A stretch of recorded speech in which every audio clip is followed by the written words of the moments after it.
জি বাংলার প্রত্যেকটা ধারাবাহিক আলাদা, প্রত্যেক সিরিয়ালের আলাদা আলাদা কাহিনী রয়েছে, একটা আলাদা বার্তা থাকে কাহিনীতে। আর সেরকমই আলাদা কাহিনীযুক্ত ভিন্ন ধারার একটি ধারাবাহিক হলো ইচ্ছে পুতুল। ধারাবাহিকটি দুই বোনের কাহিনী নিয়ে তৈরি হয়েছে। এর মধ্যে নেই কোনো পরকীয়া, তবে রয়েছে ত্রিকোণ প্রেমের একটা সমীকরণ। বর্তমানে দেখা যাচ্ছে নীল আর মেঘের ডিভোর্সটা হয়নি, তাদের ডিভোর্স স্থগিত রয়েছে। দুজনের বয়ান শুনে বিচারক তাদের 6 মাস একসাথে থাকতে বলে। এরপরে যদি তাদের মনে হয় তারা একসাথে থাকতে পারবে না, তাহলে তাদের ডিভোর্স হবে। বিচারকের মতামত তারা মানেনি, তারা আলাদাভাবে দিন যাপন করছে, একে অপরের কথা মনে করে কষ্ট পাচ্ছে, কিন্তু তার সত্ত্বেও তারা একসাথে নেই। দেখতে দেখতে কেটেও গেছে 6টা মাস, এবার দরজায় কড়া নাড়ছে ডিভোর্স।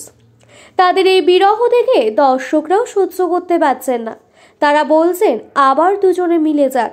আর সেই পরিস্থিতিটা কবে আসে সেটাই এখন দেখার।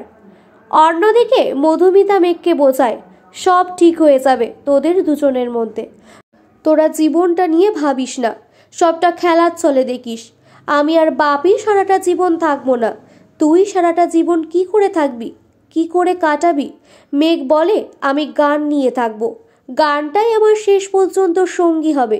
এরপরই মধুমিতা বলেন, দিনের শেষে যখন বাড়ি ফিরবি তখন কেউই থাকবে না দরজা খুলে দেখার জন্য, ক্লান্ত লাগলে মাথায় হাত বুলিয়ে দেওয়ারও লোক থাকবে না, কথা বলতে ইচ্ছা করলেও চারপাশে কেউ থাকবে না, খুব কষ্ট পাবি মা।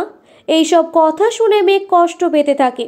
এরপর দেখা যায় নীল মেঘকে ফোন করে, মেঘ ফোনটা তোলে না, কারণ সে মনে মনে ভাবে নীল ডিভোর্সের কথা মনে করাতেই ফোন করেছে।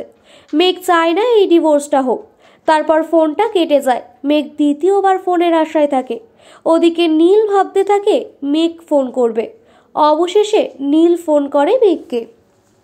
ভীষণ রকম রাগ অভিমান খুনসুটি দিয়ে তাদের কথোপকথন শুরু হয়।